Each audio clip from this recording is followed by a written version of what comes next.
And the most important बात जो मैं आप लोगों को बताने जा रही हूँ कि हो सकता है कुछ लोग जजमेंटल हो जाएं, तो मैं पहले ही अपनी गलती यहाँ पर मेंशन कर दे रही हूँ कि मैंने पूरे वीडियो में थ्रू आउट द वीडियो मैंने इनइक्वालिटी को अनइक्वालिटी बोला है, वो स्लिप ऑफ टंग हो गया है, तो उसको आप लोग प्लीज़ जज मत कीजिएगा। मैं आगे से इस चीज़ का ध्यान रखूँगी। Hey guys, welcome back to my channel the lazy blogger featuring Ananya. So बिना इधर उधर की बातें किए हुए लेट्स गेट स्टार्टेड। तो जो हम लोग डिस्कस करने वाले हैं आज वो है हमारा second year DElEd second year का फर्स्ट सब्जेक्ट S1, उसकी पहली इकाई समकालीन भारतीय समाज की चुनौतियां और शिक्षा। उसका पहला टॉपिक, मतलब फर्स्ट इकाई में फर्स्ट यूनिट में 3 टॉपिक्स दिए गए हुए हैं, जिसका फर्स्ट टॉपिक अभी हम लोग डिस्कस करेंगे। जो फर्स्ट टॉपिक है फर्स्ट यूनिट का फर्स्ट टॉपिक, उसका जो टाइटल है वो है विविधता, असमानता तथा वंचना, अवधारणात्मक समझ तथा शैक्षिक संदर्भ। तो सबसे पहले हम लोग डिस्कस करेंगे विविधता क्या है, असमानता क्या है, वंचना क्या है, और फिर पहले ये जानेंगे कि अवधारणात्मक समझ होती क्या है, और तब जानेंगे कि विविधता, असमानता और वंचना की अवधारणात्मक समझ क्या है और इसका शैक्षिक संदर्भ क्या है। यूँ तो अगर शाब्दिक अर्थ की बात करें तो विविधता का अर्थ है विभिन्नता, लेकिन इसको अगर डिटेल में जानते हैं तो हमारा जो कंट्री है, जो भारत है, ये एक ऐसा देश है जहाँ विश्व के अन्य देशों की अपेक्षा सबसे अधिक विभिन्न परिस्थितियों का परिदृश्य हमें एक साथ देखने को मिलता है। यहाँ विभिन्नता का जो क्षेत्र है, जो प्रदेश है, वो लघु स्तर यानी कि स्मॉल लेवल से लेकर के बहुधा पैमाने पर यानी कि लार्ज स्केल पे भी देखा जा सकता है। यहाँ पे लोगों का रहन सहन, आवास, भोजन, बोली, व्यवहार, प्रकृति, आकृति आदि पहलू हैं जो अपने प्रदर्शन से हमें विभिन्नता का साक्षात्कार कराते हैं। और ये जो विभिन्नता है, ये जो डाइवर्सिटी है, वही विविधता कहलाती है। यानी विविधता को ही डाइवर्सिटी बोलते हैं इंग्लिश में। इस विविधता का अनुभव किसी भी जगह पे किया जा सकता है, जैसे हमारे आस पड़ोस में किया जा सकता है, विद्यालय में किया जा सकता है। इसलिए जैसे हमारे टीचर्स हो गए, हमारे फैमिली मेम्बर्स, हमारे समाज के लोग हो गए, उन लोगों का ये दायित्व बनता है कि वे एक ऐसे माहौल का निर्माण करें जिसमें विविधता का सम्मान हो, यानी कि डाइवर्सिटी का सम्मान किया जाए, किसी भी प्रकार की असमानता का व्यवहार ना हो, डिस्क्रिमिनेशन किसी भी तरह का ना किया जाए, तथा एक समावेशी वातावरण में बच्चों को विकसित होने का पूर्ण अवसर दिया जाए। विविधता बहुत प्रकार की हो सकती है, जैसे क्षेत्रीय विविधता हो गई, जातिगत विविधता हो गई, धार्मिक विविधता हो गई, भाषाई विविधता हो गई, इस तरह के और भी बहुत सारे प्रकार हैं विविधता। अब जो हमारा नेक्स्ट टॉपिक है वो है असमानता। तो असमानता क्या है? समानता का अर्थ तो हम जानते हैं कि बराबर होता है, और असमानता जो बराबर नहीं है, जो असमान है। समान शब्द का जो है अपोजिट है असमान, तो समानता का अपोजिट हो गया असमानता, अर्थात बराबर नहीं होना। और समानता शब्द का आधार भी विविधता के ऊपर ही आधारित है। इस संदर्भ में हमें हमेशा याद रखना चाहिए कि विविधता असमानता नहीं है। भले ही विविधता के ऊपर यह शब्द आधारित है, लेकिन विविधता असमानता नहीं है। असमानता सत्ता और वर्चस्ववादी ताकतों के परोक्ष व्यवहार द्वारा विकास के साधनों के अनइक्वल डिस्ट्रीब्यूशन, असमान वितरण से उत्पन्न हुई ऐसी स्थिति है जिसमें एक ही समाज के अलग अलग लोग और समुदाय विकास की अलग अलग अवस्थाओं में रहने को बाध्य होते हैं।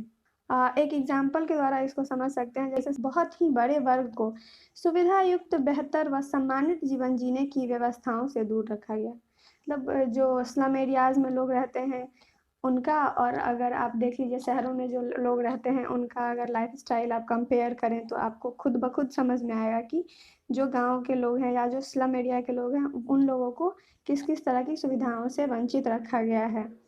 और सुविधाओं से वंचित किए जाने का आधार बना जन्म का कुल, लिंग, निवास स्थान, भाषा, आस्था व मान्यताएं, धर्म व संप्रदाय इत्यादि।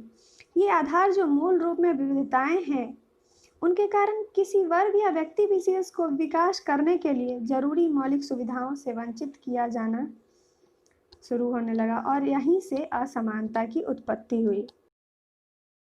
अब बात आती है वंचना की, तो जानेंगे हम लोग कि वंचना क्या है। एक बहुत ही छोटा-सा एग्ज़ाम्पल मैं देना चाहूँगी यहाँ पे कि जैसे एक बच्चा अपनी माँ से दूर रहता है, तो इसका मतलब ये है कि वो अपने माता के प्रेम से वंचित है। तो वंचना का अर्थ क्या हुआ कि किसी प्रकार का दुराव है वहाँ पे, जैसे किसी चीज़ से वंचित होना हो गया।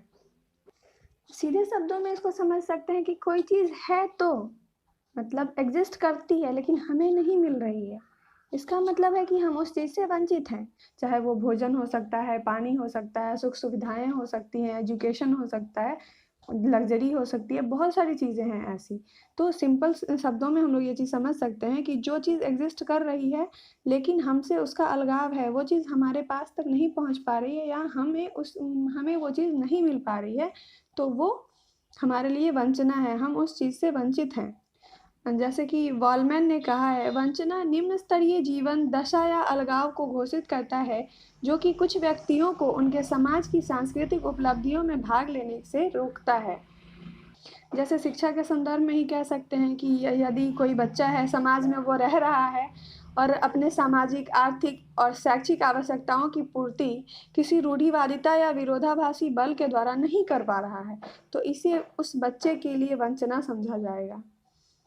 जैसे विकास के लिए आवश्यक सुविधाओं से वंचित होना, इसे असमानता के व्यवहार के कारण व्यक्ति व समुदाय के अंदर वंचन का भाव जन्म ले लेता है, मतलब अलगाव का भाव जन्म ले लेता है और यही वह स्थिति है जिसमें वंचित व्यक्ति जीता है और इसी चीज़ को वंचना के नाम से हम लोग जानते हैं या वंचना के रूप में जानते हैं। आई होप कि वंचना टॉपिक भी आप लोगों को अब क्लियर हो गया होगा।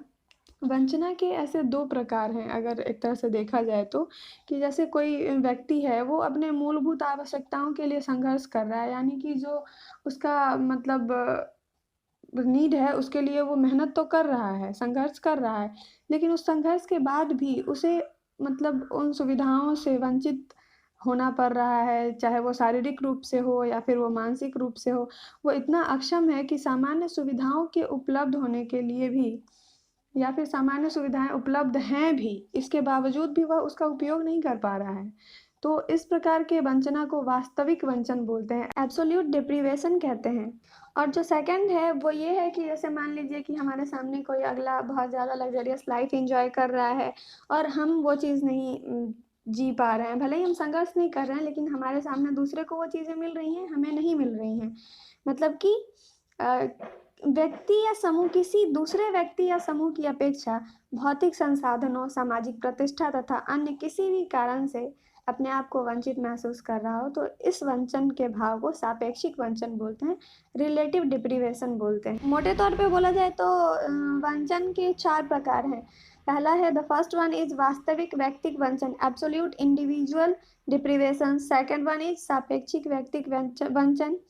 थर्ड वन इज वास्तविक सामुदायिक वंचन and the fourth and the last one is सापेक्षिक सामुदायिक वंचन, रिलेटिव फ्रैटर्नल डिप्रीवेशन।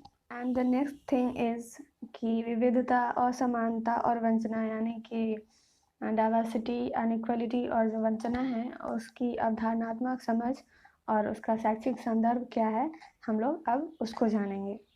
हमारे देश में यूँ तो विविधताओं की भरमार है, यानी हर स्टेप पे, हर कदम पे आपको विविधता देखने को मिलेगी, डाइवर्सिटी देखने को मिलेगी। यह विविधता नेचर के साथ-साथ यहाँ रह रहे लोगों में भी है। कई मान्यताओं, विश्वासों, लोक परंपराओं, पद्धतियों, रहन-सहन, खान-पान, वेशभूषा और अन्य कई सामाजिक सांस्कृतिक परंपराओं वाले लोग हमारे देश में रहते हैं, प्रॉपर निवास करते हैं। जैसे शिक्षा के संस्थान हो गए, वहाँ भी मौजूद लोग इस डाइवर्सिटी को अपने अंदर धारण किए हुए होते हैं।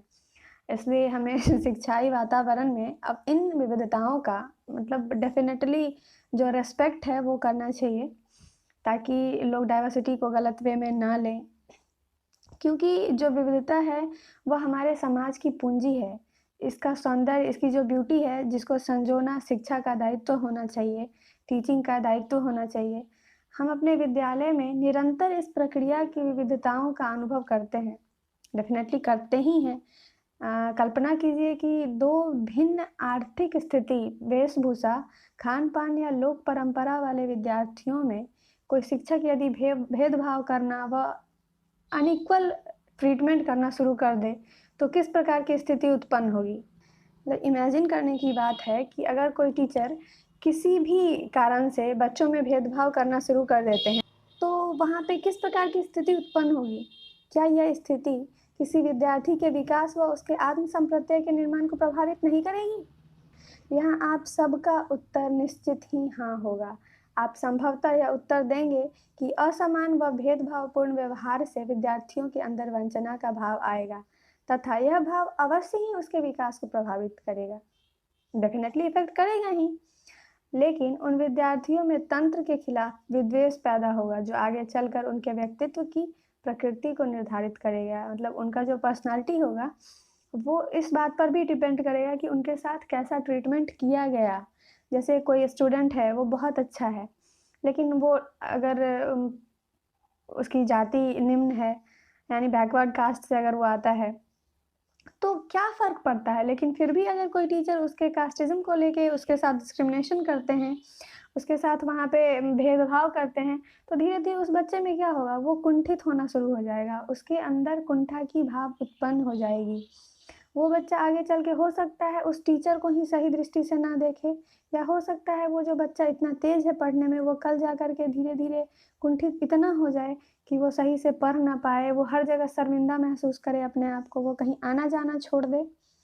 इसलिए एज़ अ टीचर ये हमारा दायित्व बनता है कि वह एक ऐसे शिक्षाई माहौल का निर्माण करें, हम एक ऐसे शिक्षाई माहौल का निर्माण करें जिसमें डाइवर्सिटी का सम्मान हो, विविधता का रिस्पेक्ट किया जाए और किसी भी प्रकार की असमानता का व्यवहार न हो तथा एक समावेशी वातावरण में बच्चों को विकास करने का पूर्ण अवसर मिले।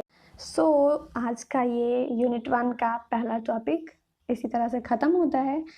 तो अगर इस टॉपिक से रिलेटेड कोई भी डाउट हो, तो आप कमेंट बॉक्स में मेंशन कर सकते हैं, और जब ये पूरा यूनिट ख़त्म होगा या फिर समझ लीजिए कि S1 जब पूरा ख़त्म होगा, तो उसके लास्ट में हम लोग सारे जो डाउट्स होंगे उसको कलेक्ट करके डिस्कस कर लेंगे। टिल देन मेरे साथ-साथ इस चैनल को भी सपोर्ट करते रहें, पढ़ते रहें। एग्ज़ाम बहुत नज़दीक है, मैं डरा नहीं रही हूँ, लेकिन हाँ, सही में अब एग्ज़ाम बहुत नज़दीक है, तो उसके लिए प्रिपेयर भी करते रहें। और इसी तरह धीरे-धीरे अगर आप लोगों का सपोर्ट मिलता रहा, तो और भी आगे वीडियोज़ आप लोगों को मिलते रहेंगे। होप कि आप लोगों को ये वीडियो अच्छा लगा हो, और अगर अच्छा लगा हो तो मेक श्योर कि इस वीडियो को लाइक करके जाएँ, और अगर चैनल पे न्यू हैं, तो चैनल को सब्सक्राइब करके जाएँ। And the most important is कि जो बेल आइकन घंटी वाला जो निशान है, उसको बजाना ना भूलें, ताकि आपको आगे के वीडियोज़ के नोटिफ़िकेशंस मिलते रहें। Thank you, bye bye, take care.